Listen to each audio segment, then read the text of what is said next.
All right, excellent afternoon to all those who are watching us across the states in Nigeria. Yes, the energy is up right now. Yes, and the journey of democracy continues. And I must emphasize that Nigerians have just concluded the presidential election, like we all know, and there's more ahead to the struggle for in terms of maybe taking this nation forward on all sides, regardless of all the reaction and distractions ever since the presidential elect winner have been announced. But the engagement of the citizens at this concluded election shows that with such engagement and participation, Nigeria can have a new narrative. Yes, and the new narrative for me is the fact that I think that we need to hang on to hope. Hope and hope is what I feel that Nigeria needs to hang on in terms of having a new narrative. Again, I say welcome to another interesting episode of Real Talk Kike. I remain your convener, Kike Atanda-Owo, and of course I have Dami joining me today. How are you doing, Dami? Well, so we're all fine. At least we're alive, we're living, we're well. There's no chaos around here, so well, we can only hope for the best. Fantastic, fantastic. All right, I know that on this day in history, I can hear Nigeria's voice around the corner. Let's get to hear one of the historical events in Nigeria's history. Stay with me. We'll be right back.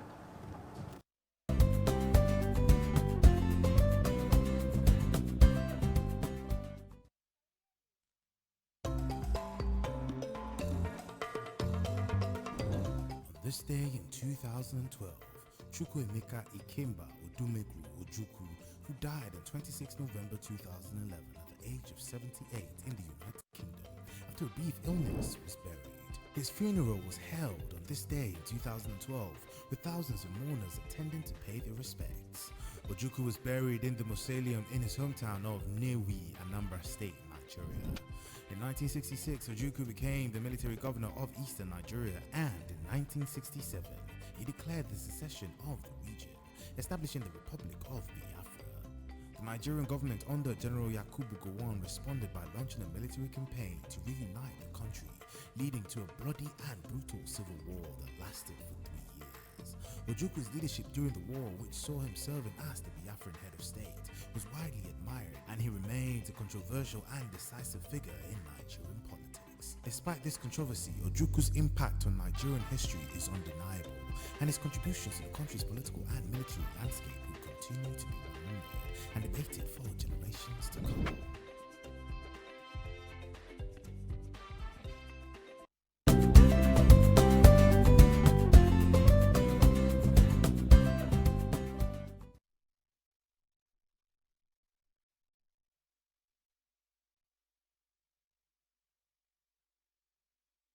All right, many thanks for staying with us. Dami, quickly, what's your take on this industry segment? Posterity. I don't know. A lot of us probably that are privy to information. It's not today we must have read, or history students, some of our students in schools must have read about Lieutenant Colonel Chukwuemeka Odumegwu. And I will say that his life and times interesting. His people, he fought very hard for his people. He shielded them. And we all, of course, we know the Biafra story as well. And one or two things, but by and large for me, is posterity. What will posterity record about us? I like the fact that in the midst of all of this, our Labour, PDP, APC, this kind of, on this day in history is coming up to show us that truly the labors of our heroes past will not be in vain.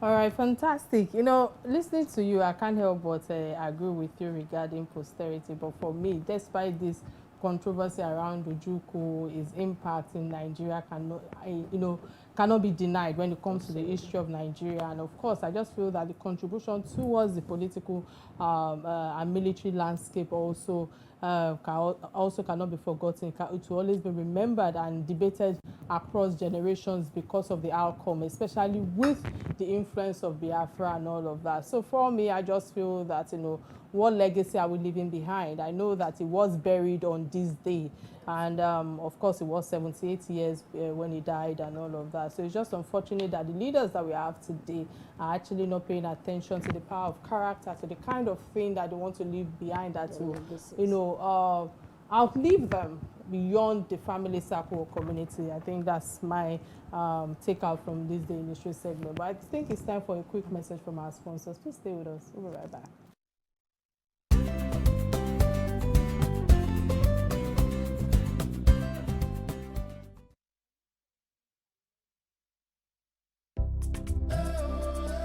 We started our journey over 7 years ago, connecting travelers to their favorite destinations. Since then, we have revolutionized how we want our passengers to feel while flying. That is why we've introduced our brand new Embraer 195 E2 aircraft.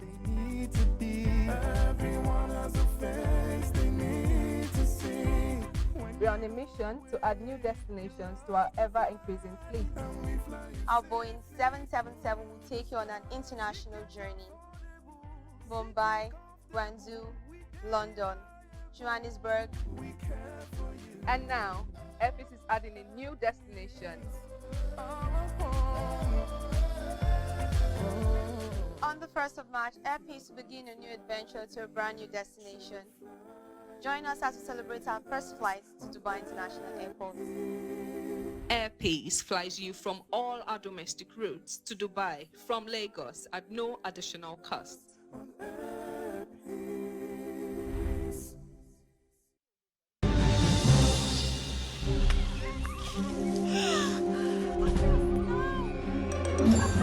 Multina, share happiness.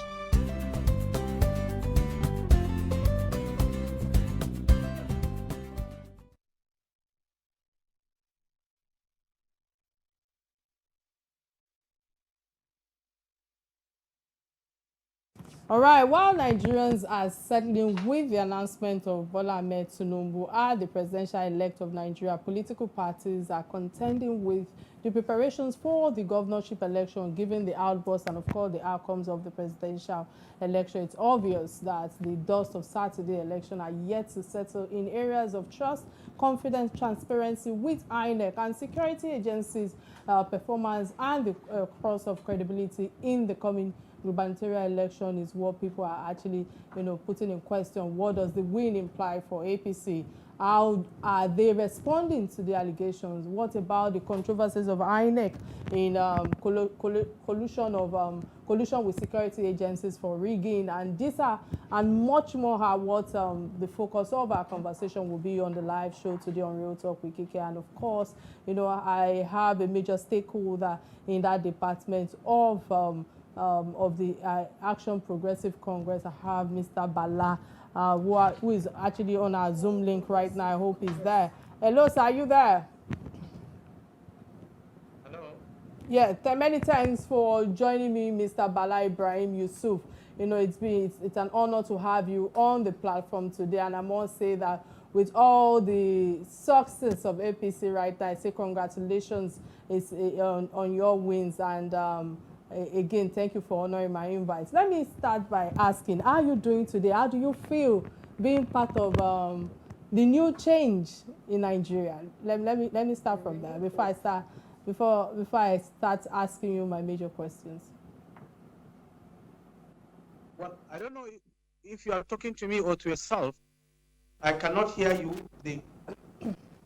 All right, can you hear me now? Are you there?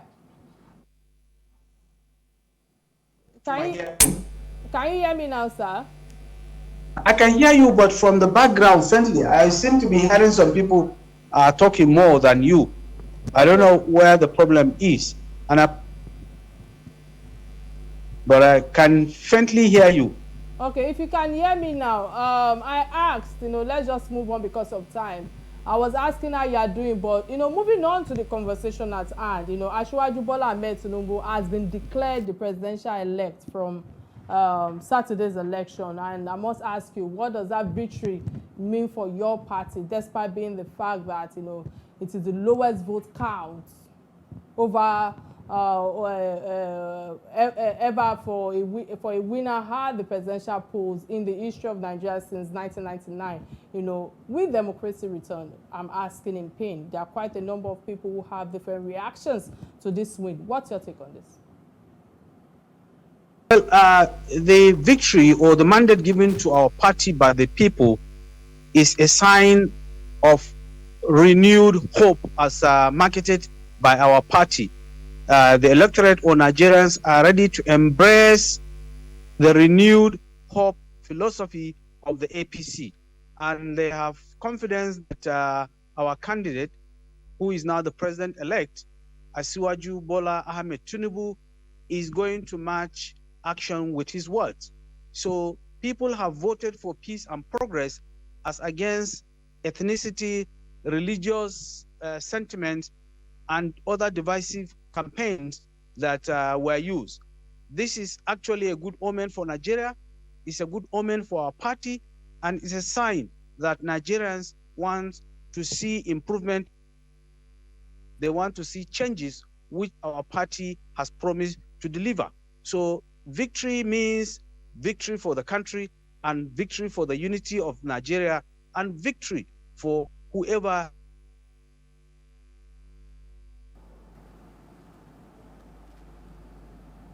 All right, I think while we are trying to reconnect to our guests right now, Damilola, with what you have shared, victory is for Nigerians. What's your take thus far? Let me come to you regarding all the reactions on social media. I'm not talking about the celebrities, so to speak, who have actually become spectators in the midst of all of this. Yeah, hello, are you there now? Are you talking to me? Yes, sir. We lost you for a few seconds. Yeah. Well, you know what Zoom connection is. So a call tried to come in and I cut it off. That's why you lost me. But I don't know at what point you lost me, what I was saying. I don't know where I say. But I say the victory is actually a sign that Nigerians are ready to embrace the philosophy of renewed hope as marketed by our candidate and our party. And this is what Asiwaju Bola Tinubu, the president-elect of Nigeria, is going to deliver. Okay, maybe on the contrary, I'd like to also ask, because picking up from Kike's question, saying that 25 million people who voted in the 2023 general presidential election is quite low from what we've had since 2019. However, I also saw reports that if we total the sum of Labour Party's votes, PDP's votes, and NNPP's votes, is going to be resulting to about 14 million votes. So I'm thinking in my head, if 8 million people had voted for Asiwaju Bola Tinubu and three candidates had 14 million votes put together, it's just 14 over 8. We know what the mathematics is. So do you think that the people who you could not sway from this other side into APC regarding your win for the president-elect, do you think these people are not meting out the last 8 years of APC's government on this current incoming administration, saying in terms of government deficits and all of that? Please excuse me, the line keeps cutting because calls were coming in. So I really don't know. I heard you say I would appreciate if you can put your phone on airplane mode. I believe that you are on Zoom with us via your phone line. If you can put it on airplane mode or flight mode will not be okay, I think flight. Okay, correct me. But if it's possible, if you can just continue to Damilola. So my point is, if 14 million people had voted for these three parties in total, and we had just 8 million voting for Asiwaju Bola Tinubu, I think the larger populace who you must have swayed into voting for APC, do you think that they are meting out, or they could possibly be a met out of the previous administration's frustration on the party, looking at the government deficit we have faced in the last 8 years? Because I expected that the APC's vote should be more than 3 people's votes, at least in total. Well, if we take into consideration events that happened prior to the election, vis-a-vis the turnout of people for the election, we will see that Nigerians have defied oaths, all the oaths, to make sure that they come out and vote en masse because of the confidence they have in the ability of our presidential candidate and now president-elect. If you look at what happened, there are so many things that happen to disenfranchise and discourage people from voting. I was expecting a bigger apathy. But fortunately, because Nigerians have confidence in our party, they defied all those things and they came out. So whether 25 million, whether 8 million, or whatever the difference is, we just leave it now to theorizing imaginations. But the bottom line is that Nigerians have shown interest in what we marketed. They have shown interest in our manifesto. They have shown interest in our candidate, and there is confidence that yet he can deliver. There were issues with regards the reprinting, redesign of currency. There was issue with regards fuel distribution. There were issues with regards insecurity. There are so many issues, and the system of polity was heated with fear, so much so that people were feeling unsafe to come out. Nobody was sure that, yes, the election could hold. But all the same, people out of patriotism and conviction that Nigeria has to remain one and it's better to be one, came out and they voted. So let us leave all imaginations to theories and hypotheses and concentrate on what we have. And what we have is that people want to see changes, and they are confident the vehicle to deliver that change is the APC. Many thanks for that submission right there, and I think probably you might be right putting that aside and moving forward with the new narrative that we have in our hands, where we are claiming for hope. But I would like to touch on the presidential speech, yesterday, which I also, try to discuss on my live radio show. For your candidate, I feel that it's been really engaging, very engaging journey for him. Some analysts have said that it's been on this ambition for since 1992 with the likes of the late Abiola and of course Awolowo. I like to talk about their journey as well. But since that 1992, being the governor of Lagos State, I would like to ask you, since that you are batified, for lack of a better word right now, what are the takeout from his acceptance speech after declaration as president-elect? You see, the president said he's going to work for Nigeria. He is going to work with the youth. He is going to imbibe the policy and philosophy of an all-inclusive government. To prove that, he has even set up a committee that will reach out to the people that have lost the election. This is to say, he wants to run an all-inclusive government. Now he's going to demolish the borders of difference between this party and that party, this religious belief and the other religious belief, this ethnic group and the other ethnic group. He wants to see to it that we have a Nigeria for Nigerians by Nigerians that are yearning for change or progress. So I think if we go by his acceptance speech, vis-a-vis what he has commenced doing from yesterday, we'll see to it that he is all out to unite Nigeria. He's all out to inject a new blood into the system, the kind of thing he has done when he was the governor of Lagos State. And now, from what we are seeing, Lagos is heading to being the best economy in Africa and running head in head with probably one of the advanced economies in the world. We hope within 4 years, and by the grace of God, the second 4 years he's going to do in office, by the time he's done with what he has promised, his blueprint will be such that Nigeria will be on the map of advanced economies in the world. All right, apologies. Sir, listening to you with what you've shared now, I remember somebody calling my attention to the documentary that was published this morning on Arise TV, describing Tinubu as a cat with 9 lives, surmounting all the odds to become the presidential elect.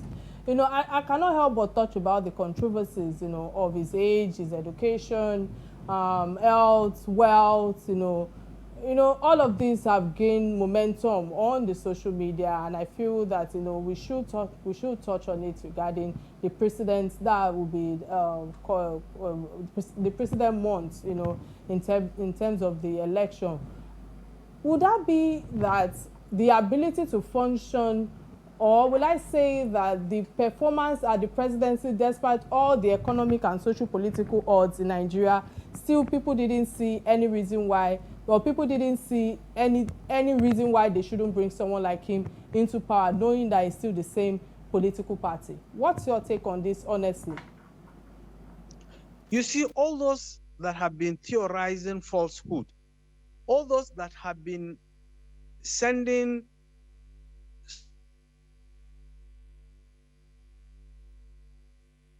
have been making unsubstantiated and unjustifiable allegations against President-elect Bola Ahmed Tinubu have been put to shame. If you see the vigor in his campaign, the energy he displayed in traversing the nooks and corners of Nigeria within the period of this campaign, and don't forget, this is the longest campaign ever in the democratic history of Nigeria, and Tinubu traversed the nooks and corners of Nigeria. He has gone to more areas than any of the presidential candidates that is claiming to have energy or health. He has put to shame those who are arguing that he is weak, he is sick, he is not healthy. That is one.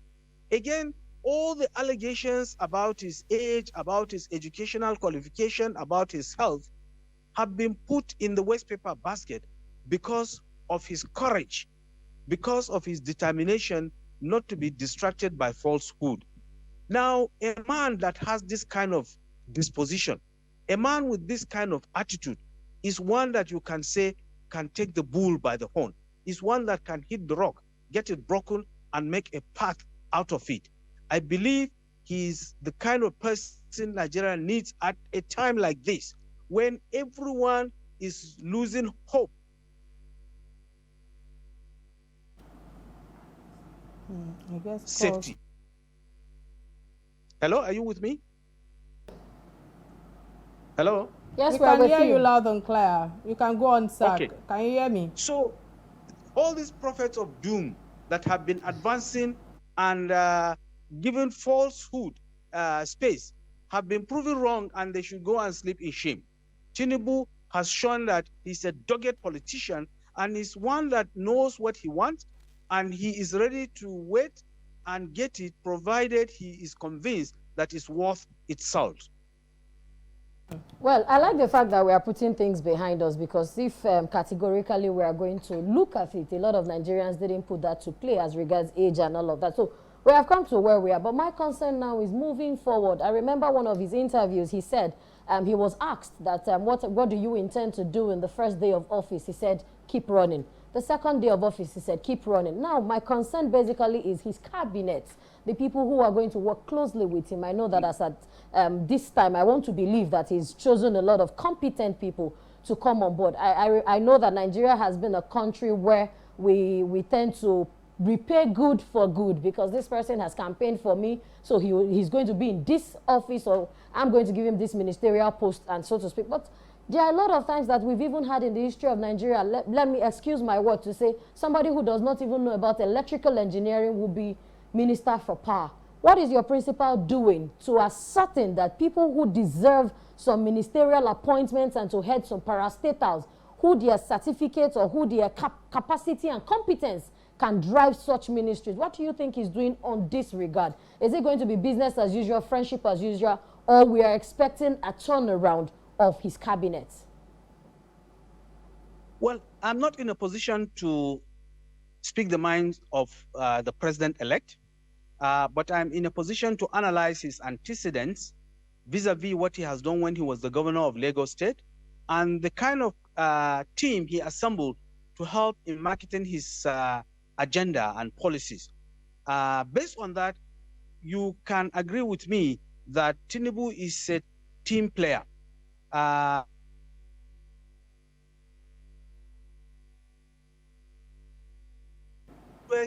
Out to get the best, and he uses the best to get results. The choice of cabinet is his own. It's not within my powers to say how he's going.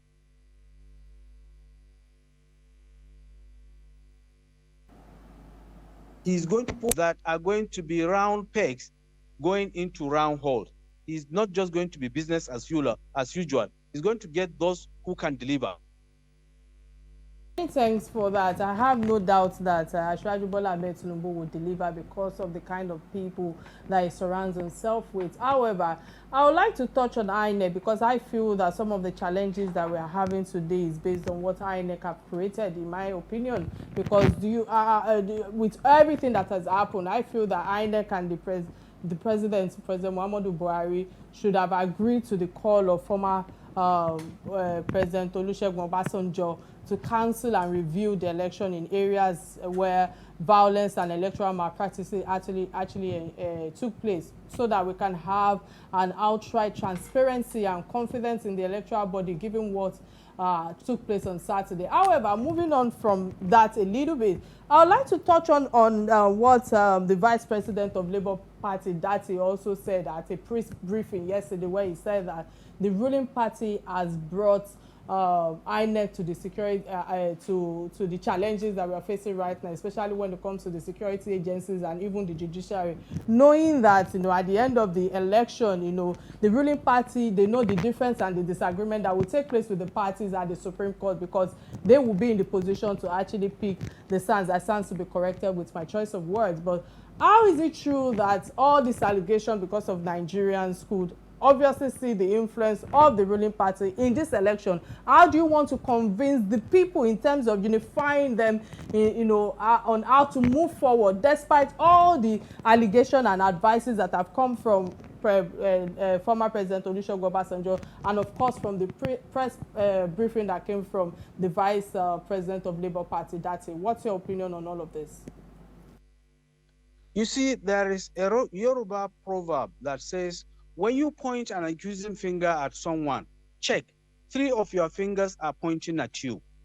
Obasanjo had conducted more than one election in Nigeria. And one of the elections he conducted was adjudged the worst, and this is not my word, the worst in the history of Nigeria.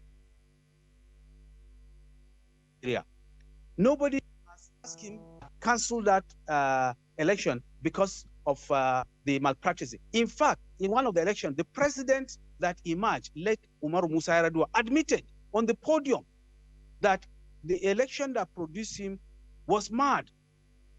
It was faulty. Yet Obasanjo has the audacity, with all respect. I respect him as a statesman, as a leader, as what he is. But you see, you must not come out making this kind of statement when you know that you are as guilty as the world itself. Agreed, no election all over the world can be described as perfect, but done. It is only fair to give kudos to the person that carried out that exercise. Those who are accusing INEC of compromising, they have ways of fighting that compromise. They can go to court, not encourage people to use cutlasses. They should go to court, ventilate their anger in court. The court will look into their complaints and do what is needful. I don't see any reason why people should be inciting people, and when they are the ones that are seen as the models of unity. So I dismiss the submission of Obasanjo and Dati as just the cry or shout of losers. And they will continue shouting and crying until they lose their voices. Election has been adjudged by some people, and congratulatory messages are coming in from all over the world to say that, yes, Nigeria has done something good, is on its way to walking out of the woods. Many thanks for all your submission thus far. We'll go on a quick break to get a message from our sponsors. Please stay with us. I'll be right back.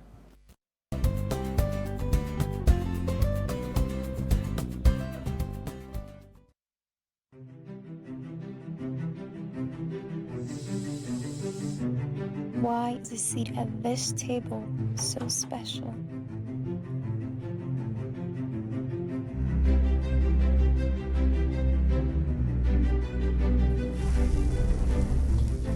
Culinary luxury at its finest. The peak of private dining. A rare fusion of flavors coming together to create one-of-a-kind masterpieces never made before. Be the ultimate host at Echo Hotels. Exclusive new Oak Table.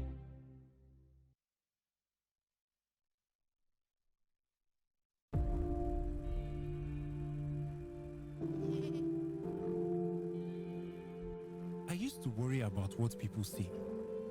I was always afraid if they will like me or not. I wanted to look important in their eyes, hoping that they can see and notice me. But the fire in my mind was too hot, and my passion was pushing me hard. So I stopped waiting for the right time and took my first step. I started to live my life without fear. When everybody thought I would fail, my result proved them wrong. My time is now. Okay, Irola. Amstel Malta. Be be your best.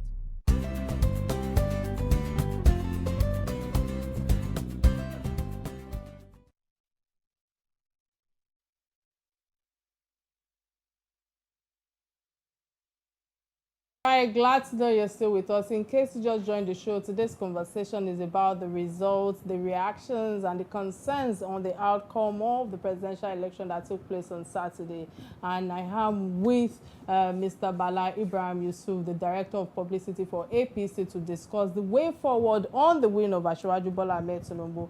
And I must say many thanks for all your submission thus far on the conversation we've been having. But quickly, let me open our phone lines. Remember, for those who are watching us at home or wherever you are in the world, you can be part of this conversation by calling the studio number 080-988-77-400, showing on your screen right now. And of course, we are streaming live on social media, on Real Talk with Kike platform, on Facebook, and of course on YouTube and on Silverbird platform. Sir, many thanks for all that you've shared thus far. You know, let's come back to the youth. I feel that the populace, the youth, speaks a different tone going by the demographics of the votes that brought Bola Tinubu to this victory till now. And I feel that majority of them, you know, are dissatisfied with all that is going on right now, knowing that most of them are obedient. Let me use that word right now. But let me ask you, sir, how is your party, you know, grappling with the fact that they lost Lagos? You know, Lagos State is one of those states that Asiwaju Bola Tinubu have continually used as a bragging right, so to speak. A never written record since 1999 against Bola Tinubu until this very election. What does it mean for your party and going into gubernatorial election? What's your take, or how do you see this? Well, you see, I don't think we lost Lagos. I don't want to see it from the figures that came out of Lagos as a sign of loss. In any case, the proportion of those who voted was not taken into consideration. We cannot say for sure these figures are from this category of age bracket or this category of people. Let us assume that Lagos voted on the basis of certain sentiment, and they have made their voice clear. And I don't think that is what is going to happen in the gubernatorial election. There is going to be a difference. One, some people sensitize more than others. Some people permitted sentiments to act on them more than others. And I believe there will be sensitization, people to come out more. There was apathy when you look at the ratio of those registered and those that voted in Lagos. I don't want that to play out again. I believe that's not what is going to play out. But be that as it is, you see, the youth all over the country, our president-elect has made a promise that he's going to carry them along. And I want them to believe in what he said, because he's one person who has done so much for the youth. As a matter of fact, the youth leader of our party today is the adopted son of the president-elect. When he was young, he championed the cause of the youth, and he has done something which is demonstrated in his actions today, as a result of which the youth voted massively for him, and he's the youth leader of the APC today. The youth will take advantage of that. They will take advantage of the coming of Asiwaju Bola Tinubu to see to it that come Saturday the 11th, they come out massively, vote for him, and ensure that he is put to challenge to fulfill the promise he made.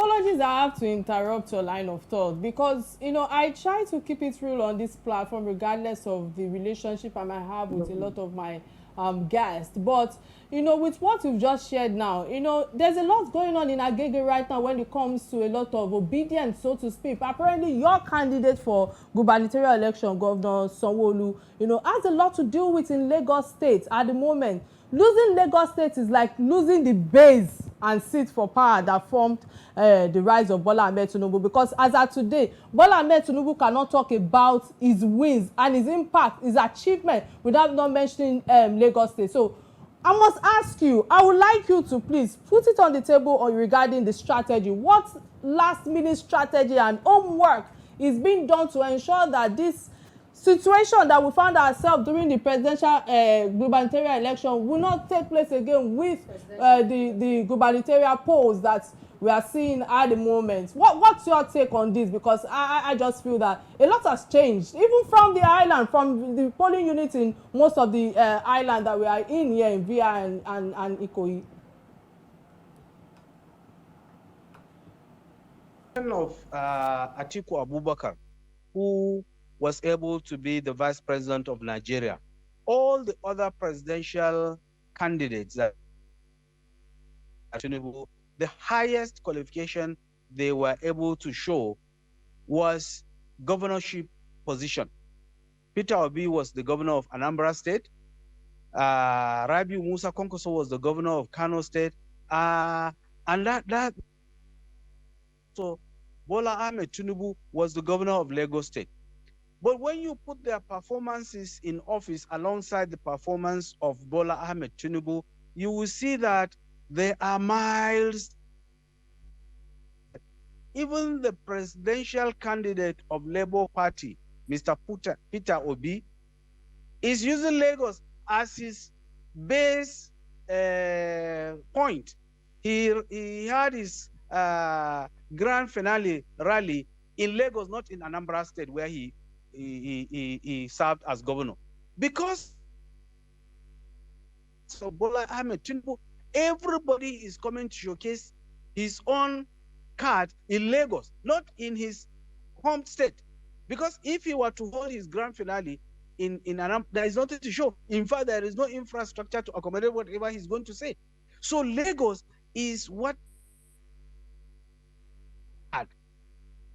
that is a big plus for Bola Ahmed Tinubu. Now the youth must take this and migrate from obedient to batified. They should leave that thinking and move to a digital stage where the aspirations of Bola Ahmed Tinubu, and see to it that they graduate from youth to adult. I have no doubt within a very short period of time, Nigerians will begin to see.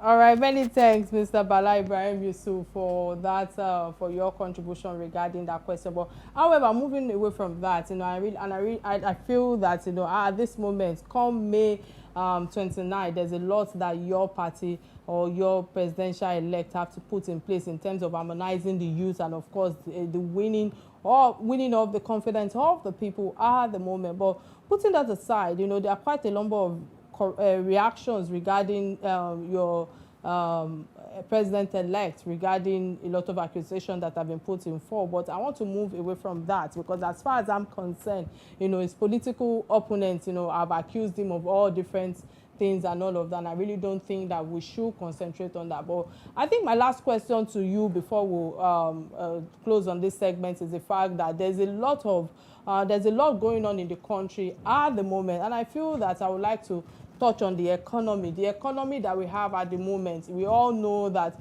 we have over 77 trillion naira debt, and I'm sure winning the election is just a step in this tough task of revamping Nigerian economy.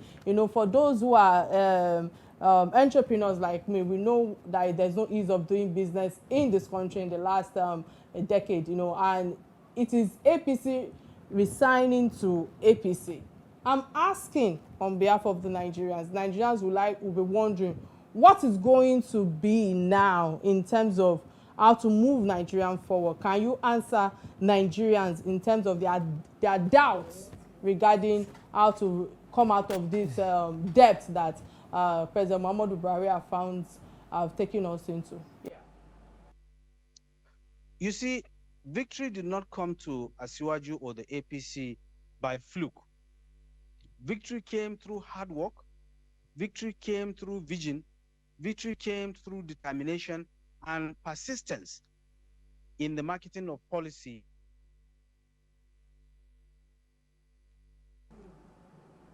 Asiwaju is one Nigerian now who is becoming the president after showing his interest in that office for a long time.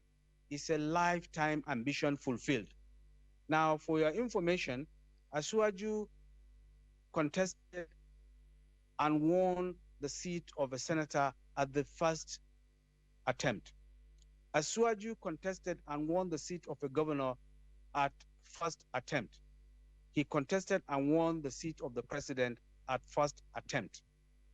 In the ones he did at the Senate and the governorship level, his record of performance is or are excellent. I cannot see his record of performance diminishing after getting to his lifetime ambition.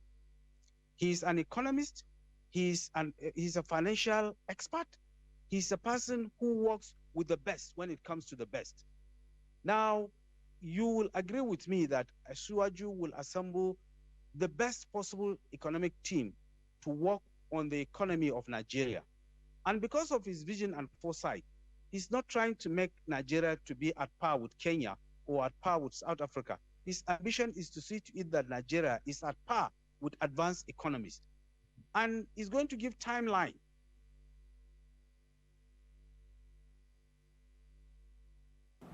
Now, and looking at Lagos, I was in Lagos for 6 years as a correspondent.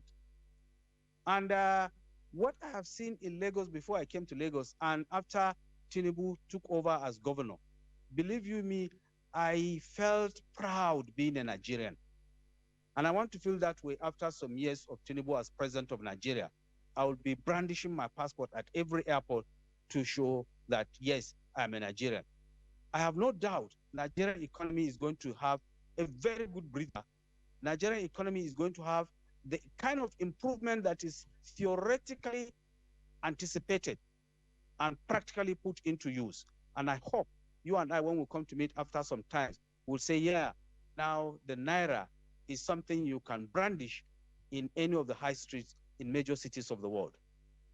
All right, many thanks for all your insights thus far on the topics at hand from different sectors that we've touched on. Again, I wish you the very best. But before I let you go, let's discuss one of the trending stories that affects you and I, because we are parents, I believe. And the first trending, or the only trending story that caught my attention on social media today was the fact that Winifred Blessing Adeniran was buried today after autopsy has actually put in the information out there.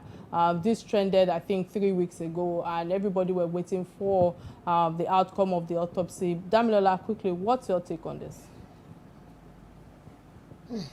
Well, it's quite difficult and it's painful. No parent would want to lose their children. I mean, every parent prays that their children outlive them. So he still did a very short life. There's even little or nothing to say about the life. But I'm going to talk about our culture and turning deaf ears or turning blind eyes to things when they happen.